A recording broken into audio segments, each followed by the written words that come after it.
순간 그 자리에서 내려와야 균형이 맞게 되니까. Cerita dimulai dengan Seol yang dirundung rasa bersalah mendalam setelah mengetahui sahabatnya Woo-sok hidup dalam keterpurukan. Woo-sok terpaksa berhenti mengejar mimpinya sebagai atlet sepak bola karena cedera dan nasib buruk yang terus menimpanya. Merasa bersalah karena hanya dirinya yang sukses, Seol memutuskan untuk mencari cara instan untuk membantu sahabatnya. Ia dan Woo-sok kemudian menemui Eun-ho, seorang gumiho yang hidup di tengah manusia. Seol meminta Eun-ho memberikan kesempatan kedua bagi karir sepak bola Woo-sok. Eun-ho menyambut permintaan itu dengan sebuah peringatan. Ia menjelaskan hukum keseimbangan bahwa dunia ini bekerja seperti timbangan. Jika satu sisi naik, maka sisi lain harus turun.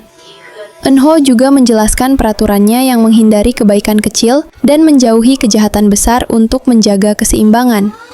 Namun Seol yang saat itu sedang berada di puncak popularitas merasa sombong. Ia meremehkan penjelasan Eun-ho dan mendesak agar permintaannya segera dikabulkan, tanpa peduli apa bayaran dan resikonya. Eun-ho akhirnya menyetujui permintaan tersebut dengan bayaran mahal. Seol tidak tahu bahwa bayaran atas permintaannya itu adalah dengan menukar takdirnya dengan takdir Woo-sok.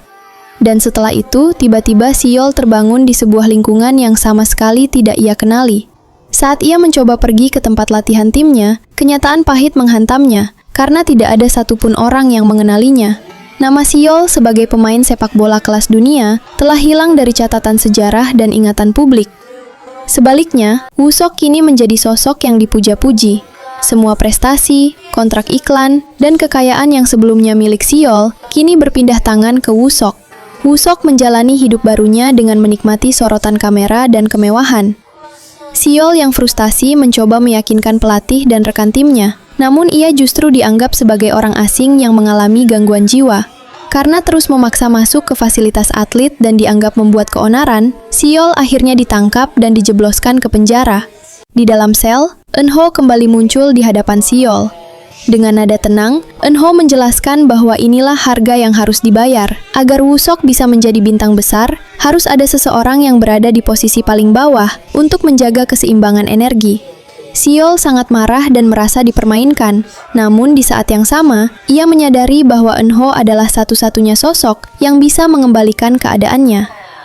Di sisi lain, cerita mulai mengungkap sisi gelap kehidupan Eun-ho. Sebuah benda keramat kuno menjadi kunci masa lalu Eun-ho. Benda itu menyimpan memori luka tentang hubungannya dengan sesama gumiho di masa lalu.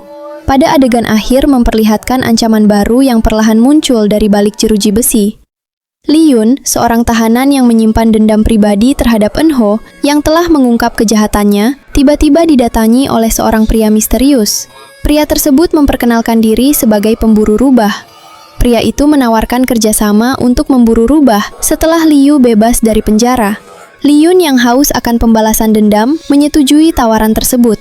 Mereka mulai menyusun rencana untuk melenyapkan Eun-ho tepat saat sang gumiho tersebut berada di titik paling rentan. Kira-kira apa yang akan terjadi selanjutnya?